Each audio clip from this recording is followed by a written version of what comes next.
Hey traders from around the world, what's going on? It's me, Jeremy Alexander Newsome with reallifetrading.com. Hope you're doing fantastic. It is Monday, December the 4th, and it's actually Mentorship Monday for a lot of traders in the real life trading rooms. This Mentorship Monday, we're discussing options. So our traders are going to get 3 hours worth of recorded content about day trading, weekly options, swing trading options, all kind of good stuff. The SPY today did actually make a higher high and a higher low. The interesting point is today is kind of a bullish gap. Now granted, I realize we're selling off, but my thought based on this gap is probably we do something like this and continue higher. We've almost hit my 2018 target for SPY. So really at this point, that's kind of null and void because we're here. This is an area where I do expect some selling, a little bit of selling, some profit taking, something to come in and slow down. And today could be the candle. But again, I'm not saying the market's going to crash. I'm not saying we're going to go zero. I'm not saying this is the top of the market. I'm just saying I think we could pull back and give an opportunity to hashtag buy the salsa. So SPY, strong trend. I hope your retirements, IRAs, 401ks, if you're in a mutual fund and it's not performing very well, or money manager, whatever you're doing, you need to fire somebody because the SPY has just been cranking it out. Very good gap today. Here's the hourly chart, and the hourly chart, if I turn off the extended hours, it is a retest gap, and that's why we are retesting right now. So a bunch of buying yesterday being Friday, gapped up to an all-time high. People started selling. There's the selling, and again, we'll probably end up dipping. So keep your eye on that to occur. It doesn't have to, of course, but it could. Techs continue to sell off a little bit today. The Q's down 1%. A little bit of a bearish candle pattern. In fact, looks like a bearish rest after battle, which is an interesting pattern on the Q's. I think we can make it to the 50 probably tomorrow or even the next day. But, you know, again, probably a healthy pullback for all intents and purposes and then a good buying opportunity. This 149.22, I mean, if we come out here to a monthly time frame and really zoom out on the Qs, I mean, you'll notice that the pre-2000 tech high was this breakout here at 114, and ever since then, I mean, we've just been cranking it. So a pullback is totally warranted. It'll be absolutely fine. Again, here's the weekly chart. We still haven't even hit the 10. Here's the daily. So I think that the tech market's going to have a little bit more of a pullback. I got a lot of messages today about, is this, you know, the beginning of the end for techs, and my answer is no. I just think that they needed, ladies and gentlemen, a pullback. I mean, why not? Here's the NVDA. Here's the weekly chart. And if you look at just until, 2 weeks ago, I mean, look at this trend. It's almost laughable. Look at this thing. I mean, that is comically high. Nothing does that forever. So, I mean, these pullbacks, yes, they're big, and glad they're occurring, actually. But again, here's the weekly. We did pull down to the 20 EMA on the weekly chart today on SPY, and here's the daily. Daily, here's the long-term moving averages. We could bounce right off the 100 and everything be good to go on NVIDIA. But just like last time, here's the last time we interacted with the 100, I think we're going to hang out for a little bit, trade down, bounce around, consolidate, and then eventually go higher. So that's really my thought process on most of these tech pullbacks, is that they're good, they're warranted, they were needed. There's going to be a little bit of a sector rotation from tech money into some retail stocks, and then tech's just going to kind of calm down a little bit. Energy is going to get kind of hot, some retail is going to get hot, and transportation is going to start getting some hot. Here's Southwest Airlines, and this is again just some beautiful chart analysis. Here's the weekly chart on Southwest, and had a very nice breakout, old resistance, new support, pulled back to this old resistance, new support 2 times, and bounced beautifully off of 51.30. Very, very nice bounce. Here's the daily chart, and again, you're above long-term moving averages.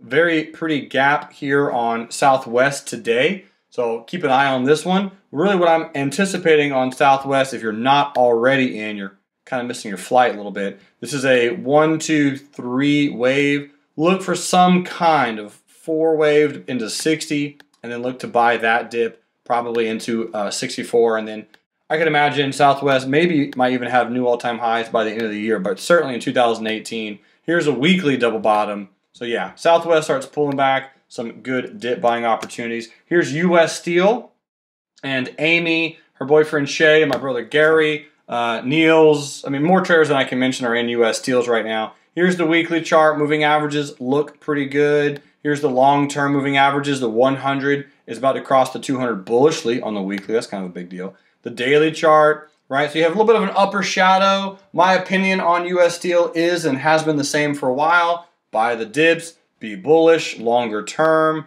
And right now, most traders got this January $33 covered call. So we'll see if U.S. Steel is above 33 in the next 2 months. If it's not, that'll be an additional 1% gain on, for the dollar cost average, and then we'll just kind of see what happens from there. Here's the Dow Jones ETF DIA.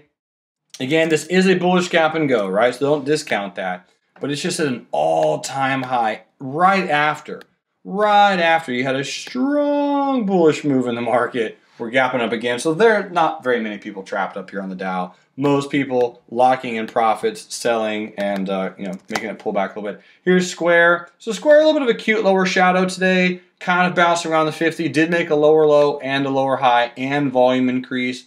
So my thought process on Square remains the same. Very, very strong bearish gap and go right there. Just incredible warning signal that Square is about to plummet. And it did. Big pullback. And then we're just probably going to chop around here for the next month or two on Square. Right? It had a fantastic run up. Be patient. Let it consolidate down here. It could pull back maybe all the way into the 100. But it'll bounce around in here between most December and January. And then I think eventually ends up going higher on Square. With some other pullbacks that happened today. Netflix, there's some NFLX. Netflix, long lower shadow today. Did close below the 50 though, so we got to keep an eye on that one. Ferrari down 3% looks pretty bearish to me. So we're looking at Ferrari to kind of take out this interesting triple top head and shoulders type of pattern after, again, just a megalithic, monumentally strong bullish trend. And again, nothing like that lasts forever. So at this point on Ferrari, yeah, I think some small pullbacks are going to be happening here pretty soon. We've been looking at that one in the afternoon stock review. And today, here's the hourly chart. And you had a very cute, very pretty bearish gap and go there on the hourly this morning to just kind of set up everything and make some good moves. We traded EA today, bearish, in the morning day trading room for 1.3 Rs. So here is the daily chart on EA Sports. It's in the game. Here's the white candle from Friday, got a little bit of a high wave candle. So granted, it was a small gap. Dean is the one who saw this one. White candle gapping down. Small gap down. Here's the 5-minute chart on Electronic Arts. And here's how we played it. Entry was right here. So it broke support. Just want to get in on a pullback. So we got in. Entry was there and stop was there. And that was it.